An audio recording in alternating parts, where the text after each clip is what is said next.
Welcome back, my dear student. So, we have read up to this Dr. Raman,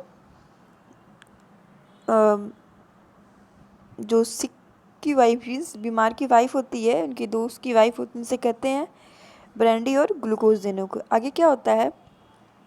the lady went away to the kitchen. She felt restless. She felt she must know the truth, whatever it was. Why was the great man so evasive? The suspense was unbearable. Perhaps he could not speak so near the patient bed. She beckoned to him from the kitchen doorway. The doctor rose and went over. She asked, What about him? How is he?" The doctor bit his lip and replied, looking at the floor, "Don't get excited." आगे क्या होता है बच्चों की lady kitchen में जाती है, गोपाल की वाइफ किचन में जाती है और उसे रेस्टलेस मीन्स उसे बहुत ही घबराहट होती है, बहुत ही व्याकुलता होती है। वो जानना चाहती है कि जो भी सच है उसे पता चल जाए। वो सोच रही थी कि जो वो ग्रेट मैन मीन्स डॉक्टर, वो क्यों इतना इवेशियस होता है बच्चों की सच्चाई नहीं बता रहे, टाल मटोल क्यों कर रहे हैं, बातों को घुमा फिरा क्यों रहे हैं। और ये जो सस्पेंस था, वो जो डाउट था, वो बिल्कुल भी सहन नहीं हो रहा था, असहनीय था।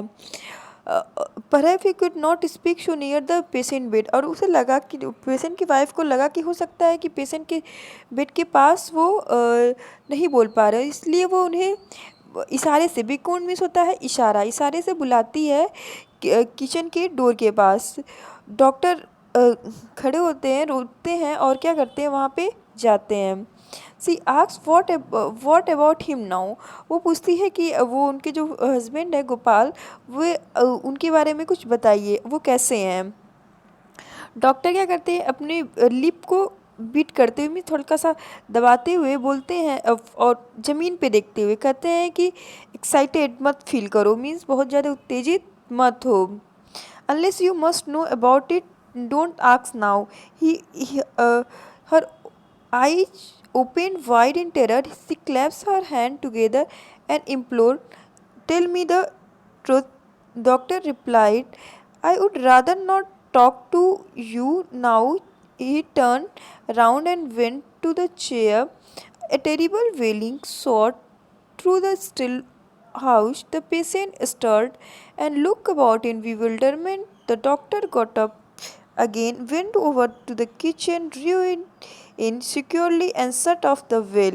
अब क्या होता है कि जब वो उससे कहते हैं, उसकी आंखें क्या होती हैं, खुली रह जाती हैं डर से। उस लेडी की आंखें मीन्स गोपाल की वाइफ की आंखें डर से खुली रह जाती हैं और वे अपने हाथों को क्लैप्स करती हुई बहुत तेज़ी से पकड़ते हुए याचना करती है, मीन्स प्रार्थना करती है, रिक्वेस्ट कर, इम्प्लोर मीन्स होता है बच्चों वो प्रार्थना करना। वो कहती है कि मुझे सच्चाई बता दीजिए।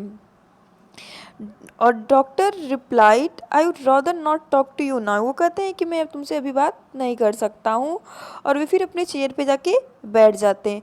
और एक बहुत ही भयानक, बहुत ही डराई हुई वेलिंग मीन्स दुखी भरा आवाज़, मीन्स होता है ना एक शोर, जब रोने वोने की शोर होती है उसको बोलते हैं वेलिंग, गूंजने लगती है उस घर में।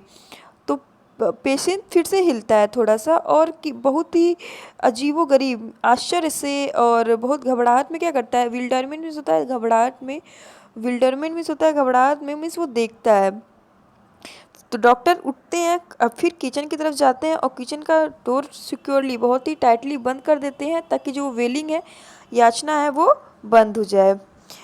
When the doctor resumed his seat, the patient asked in the faintest whisper,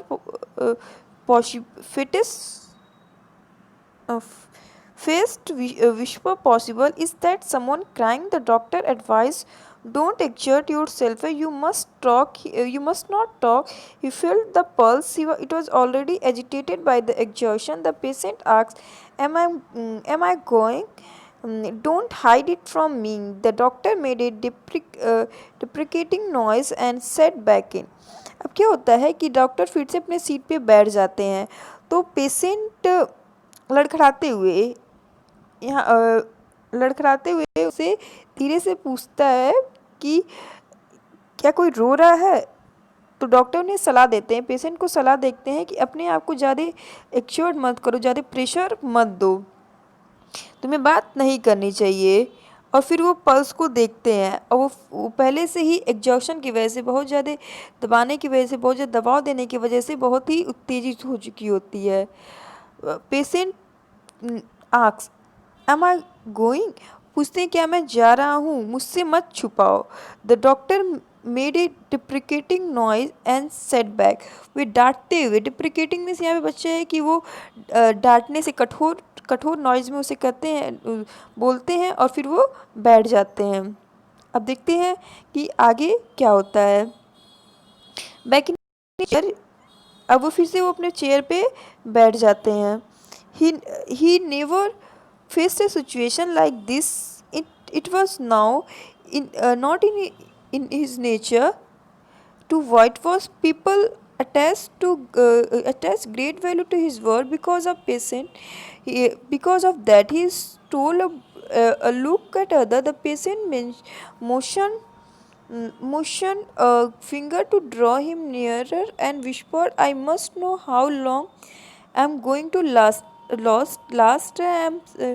must sign the I must know how long I'm going to last. I must sign the will. It is already ready. Ask my wife for the dispatch box. You must sign as a witness. अब देखिए क्या होता है, वो chair पे बैठते हैं और फिर उन्हें, वो कभी ऐसी सिचुएशन फेस नहीं किए होते, अपनी लाइफ में कभी ऐसी सिचुएशन फेस, ऐसी परिस्थिति फेस नहीं किए रहते हैं। लोगों को छल करना उनके प्रवृत्ति में नहीं था, उनके नेचर में नहीं था। लोग उनसे जुड़े थे उनके शब्दों की वजह से, उनके शब्दों को बहुत ही वैल्यू देते थे। He stole at a look at the other, और वो सब पे एक चुराई नज़रों से सब पे देखते हैं। और जो पेशेंट था, गोपाल था, उसकी फिंगर मोशन में वो फिंगर हिलाते हुए उसे पास अपने बुलाता है, धीरे से उसे अपने पास बुलाता है, डॉक्टर को, डॉक्टर रमन को।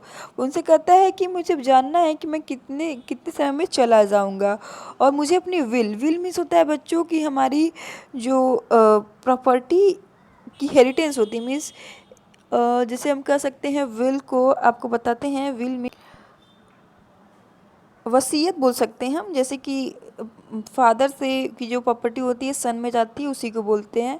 वो कहते हैं वो पहले से ही तैयार हो चुका है और मेरी वाइफ से कह के उसे डिस्पैच कराओ, मीन्स उसे लेके उसे भिजवाओ, भेजना होता है। Dispatch means you must sign as a witness, means तुम्हें as a witness, as a गवाह के रूप में साइन करना होगा will pay.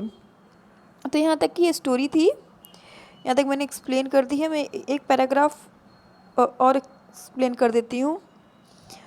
Oh, the doctors claim you are exerting yourself too much. You must be quieter. He felt idiotic to be repeating it. How fine it would be, he reflected, to drop the whole business and run away somewhere without answering anybody questions. The patient clutches the doctor's wrist with his weak finger and said, Ramu, it is my good fortune that you are here at this moment. I can trust your word. I can't leave my property and settle that will mean endless misery for my family. You know all about Subia and his gang. Let me sign before it is too late. Tell me. अब देखिए बच्चों आगे क्या होता है। फिर फिर doctor चिल्लाते हैं, कहते हैं कि तुम अपने आप में बहुत ही प्रेशर दे रहे हो, बहुत ज़्यादा, तुम्हें शांत रहना चाहिए। क्वाइटर मीन्स होता है शांत रहना, होना चाहिए, पहले से और शांत होना चाहिए। He felt idiotic to be repeating, और उसे ये सब बोलते हुए बहुत ही अजीब फील हो रहा है। How fine it would be, he reflected, to drop the whole business and run away somewhere without answering anybody questions. The patient clutch the doctor wrist with his weak finger and said, वो patient क्या होता है, Gopal doctor के hand को पकड़ते हुए, कलाई को उसको पकड़ते हुए ये अपने कमज़ोर हाथों से कहते हैं कि कितना अच्छा होता जब मैं सारे बिजनेस को छोड़ के बिना किसी को बताए कहीं दूर चला जाता।